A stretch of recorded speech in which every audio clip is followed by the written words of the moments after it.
እግዚአብሔር አሁን እንደዚህ ነኝና ልነግድ አስባለሁ። እንዴት ነው ነግዶ ማትረፍ? ጳውሎስም ነግዶ አትርፏል።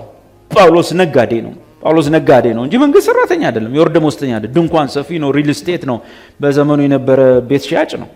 ይሰራል፣ ይሸጣል፣ ያተርፋል። መቼስ ጳውሎስ በ20,000 ዲናር ሰርቶ ያጠናቀቀውን ድንኳን ሰዎች መጥተው ምን ነው አንተ ሐዋርያ አይደለህ? ገበያ አውጥቶ ሲሸጠው ምንድነው አንተ ሐዋርያ ነህ? በቃ ስንት ነው ይሄ ሰራ ነው? በ20,000 እንትን ነው ዋጋው 25,000 ዲናር ነው። ምን ነው ሐዋርያ ነህ አንተ? እንደውም በ20,000 ነው ይሄን ሁሉ የሰራው፣ እንደውም 15,000 እንውሰድልህ ቢሉት ጳውሎስ ምን ይላል? እሺ ሃሌሉያ ዋናው ቅባቱ ነው ይላል አይል? ምንድነው የሚለው? አይ ይሄማ በመጣበትም ዋጋ አያዋጣኝ።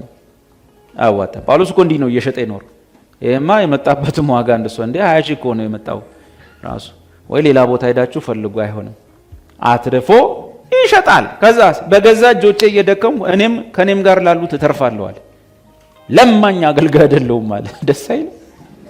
እዚህ ቀብራራ ጳውሎስ ማለት በዚህ ጋር ብዝኸው ልትከፍልለት ስትል ተከፍሏል ብሎ ማን ከፈለ ሲባል ራሱ እንጂ እንደ ባለ መብት በልቶ ቁልጭ ብሎ ተጣጥቦ እስክትከፍል የሚያይ አገልጋይ አይደለም።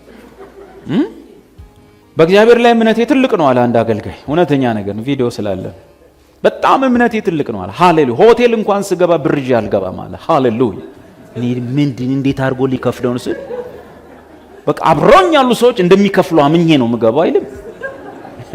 ይሄ እምነት ነው። ምንድን ነች እቺ?